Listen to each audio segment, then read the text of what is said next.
السلام عليكم حبايبي، ازيكم عاملين ايه؟ وحشتوني وحشتوني وحشتوني. وحشوك يا عبد الله ولا لا؟ ايوه طبعا. طب قول لهم كلمه. I love you. اي لاف يو. عبد الله بيحبكم جدا. دلوقتي بقى احنا بنقسم شغل البيت النهارده ما بيننا انا وورتاج وعبد الله. عبد الله انت رايح فين؟ عيش. عبد الله رايح يجيب لنا العيش وشويه طلبات من تحت. تمام. وهوريكم بقى انا وورتاج هنعمل ايه. يلا يا عبد الله انت ربنا معاك، اتفضل انزل. يلا.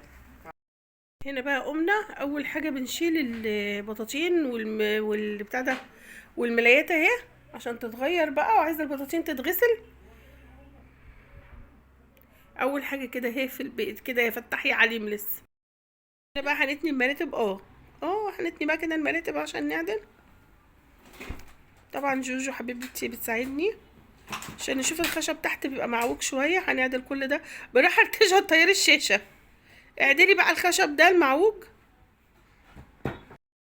هنا بقى كده اهو رجعنا المراتب تاني مكانها، وهنعمل نفس الحكايه في السرير التاني عشان كده المراتب تبقى اتنفضت وتهوت. تمام. ونفرش بقى الملايات. فوقنا ملايات هي بتاعتنا. بص على فكره يا جماعه، انا كنت جايبه المراتب السوست الاول بس تعبتني، والحديد بتاعها اعملي ارتج يلا، والحديد بتاعها قعد اتخلع فغيرته ورجعت تاني للمراتب القطن العاديه. كله هيرجع لها تاني، ودي صحيه اكتر والله وطريه كده وجميله. حارتاش هتعمل السرير واوريهولكوا بقى السراير كلها بعد ما تتفرش تبقى شكلها حلو. هنا بقى الحمد لله كده راحه نفسيه.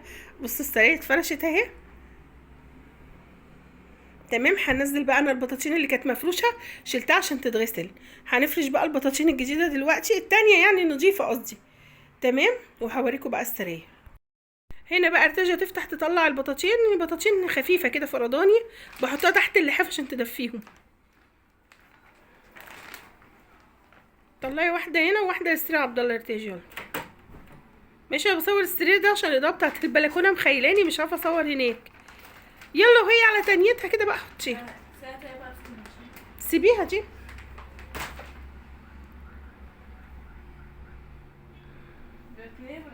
يلا حبايبي بقى ده تحفيز احنا في اجازه مفيش حجه اهو.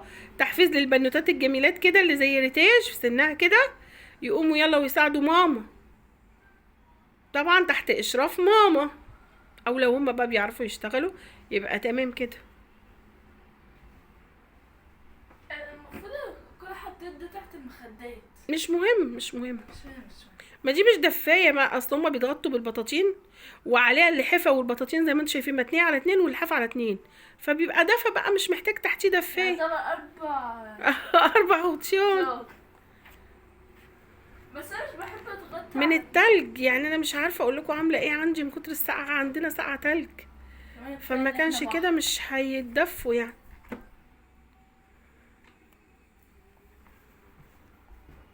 خلاص كده هتحط عليها بقى اللحاف التاني واوريكم المنظر في الاخر. يلا جوجو السرير التاني. عبد الله على فكره نزل بيجيب لنا حاجات من الشارع زي ما قلت لكم. انا في الاجازه ببقى مقسمه الشغل ما بينهم، اللي هيساعدني في البيت واللي ينزل يجيب لي حاجات من تحت. طبعا انا مش بعرف اطبخ عشان كده الطبخ مش ريتاج لسه مش قوي في المطبخ. اخري طبق مكرونه اخدت اصل المكرونه ومش بعرف كمان احط الصلصه عليه يعني بيجيبيها. انا قلت بتسلق المكرونه. تمام. خلصتي بقى ونحط اللحفه ونصورهم في الاخر خالص يا ارتاج. تسلم ايدك يا جوجو. لايكات لجوجو بقى يا جماعه. هنا ارتاج اهي بتظبط سرير عبد الله، فرشت عليه البطانيه وهتحط برده اللحاف. الفيديو ده مشجع ومحفز للبنوتات اللي قد ارتاج كده في سن ارتاج. تمام. لسه في بدايه شغل البيت. انا مقسمه عن نفسي في الاجازه، مقسمه الشغل ما بينهم. عبد الله بيجيب لي الحاجات من تحت، وريتاج بتروق وتساعدني هنا في البيت بس لسه ما دخلتش المطبخ. واحده واحده انا اللي بطبخ. واحده واحده بس واحده واحده. ادي اللحافه اهو بتفرشه عشان السراير تبقى متدفيه كده. ايوه كده مستغطيه بقى يبقى عبد الله كده مستغطيه. بص البطانيه متنيه على 2 واللحاف متني على 2 ودفى الدفى بقى. خلصت. ثانيه بس هعدلها كده. تسلم ايدك يا ارتاج. وادي اهو السرير التاني اهو كده. فاضل الارض بقى. وده سرير عبد الله. فاضل بقى الارض تتكنس. الارض بقى مش قادره اقول لكم عامله ازاي. هنا بقى عبد الله راجع من بره وجاب لنا العيش. مش عارفه افتحه، سخن وطازه وجميل اهو بس مش زي اللي انا بجيبه. نوع تاني. تمام. ادي العيش وجاب جرجير عشان هنعمل سلطه النهارده. هعمل سردين وهعمل جنبيه سلطه وبدنجان اهو. لسه مش عارفه هعمل البدنجان بقى بالصلصه ولا بالخل والثوم. تمام. وجاب فلافل اهو. هنقوم بقى نحضر الفطار مع بعضينا. كده انا لميت الغسيل اهو كله اهو. البلكونه فاتت خلاص. بصوا كميه الغسيل. وفي بقى جوه ملايات والبطاطين اللي شلتها. وهنا بقى ارتجي اهي بتكنس في الارض. يبقى كده خلاص خلصنا كل حاجه. وفي هنا غسيل لسه عايز يتطبق اهو. يلا قوموا اشتغلوا. الجو ساقع على فكره، تلج. بصوا المنظر. بس يلا الشغل حلو بيدفي. انا هنا بس شايله الترابيزه عشان الارض تبقى فاضيه نعرف نكنس براحتنا. تمام. هنخلص بقى البيت واوريه لكم. هنا بقى ارتاج بتطبق الهدوم. عبد الله ما بيعرفش يطبق، عبد الله بيعلق. فعبد الله بياخد الهدوم اللي هي بتاعت الخروج او المدرسه يعلقها، وارتاج بتطبق بتطبق الهدوم يعني، ويخلصوا ويشيلوا. ماشي. يلا يلا حبايبي اللي قاعدين ومشتغلوا مع اولادي، يلا ساعدوهم. بقى حبايبي ارتاج مسكت الصراحه الدولاب ده روقته كله بتاعها هي وعبد الله.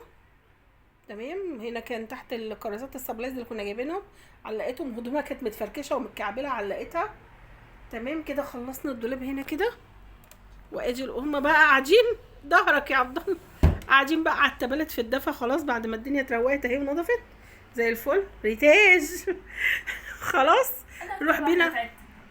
ريتاج اتهدت. لا وعبد الله والله نزل جاب العيش وقف في الفرن وجاب لنا حاجات من السوق. يعني كل واحد بيشتغل. وبرده ساعد ريتاج في تعليق الهدوم. ارتاج ولا ايه؟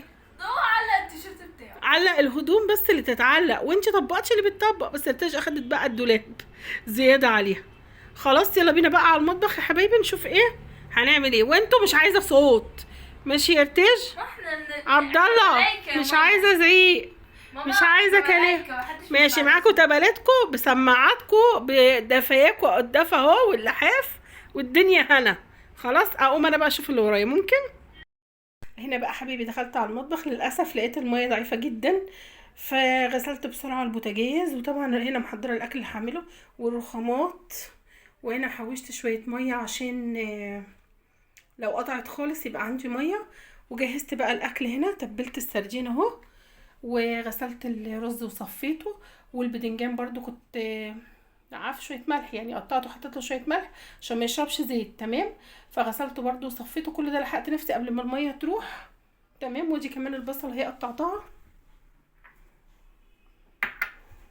وكده ايه يعني ها لحد ما ربنا يسهل والميه تيجي ان شاء الله. انا كمان وهي ضعيفه ابقى شغاله بميه ساقعه، وانا بقى محتاجه ميه سخنه طبعا في الشتاء والجو الساقع ده. وهنبدا مع بعضينا الاكل. يلا بينا بقى. هنا بقى حبايبي زي ما انتم عارفين بحب اشتغل كذا حاجه مع بعض. هنا البدنجان اهو على النار بيتقلي. وهنا بعمل الثوم عشان اعمل البدنجان، هعمله بالبدنجان بالصلصه. وهنا البصل عشان الرز الصياديه.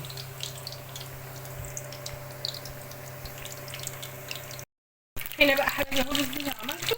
حطيت الرز خلاص وقرب يتشرب الميه بتاعته. وهنا برضو عملت الصلصه عشان البدنجان. اول حاجه طبعا قليت الثوم، وبعدين حطيت الطماطم هي عشان تتسبك، ومعاها شويه ملح وخل بس. الفلفل اصلا بيغير من طعم البدنجان مش بيعجبني. انا بحبه بالملح كده بس وخل بيبقى زي الفل. وهنا طلعت اهو اول دور من البدنجان ومستنيه بقى بقيه البدنجان يخلص. هنا بقى حبايبي البدنجان خلص اهو. هنزل بيه بقى على الصلصه اهو.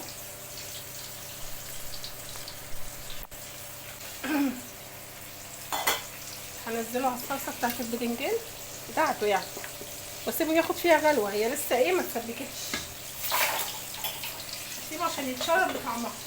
وهنا حطيت السردين اهو على النار. تمام. هي طلعت البدنجان حطيت مكانه السردين. حبايبي اتفضلوا معانا.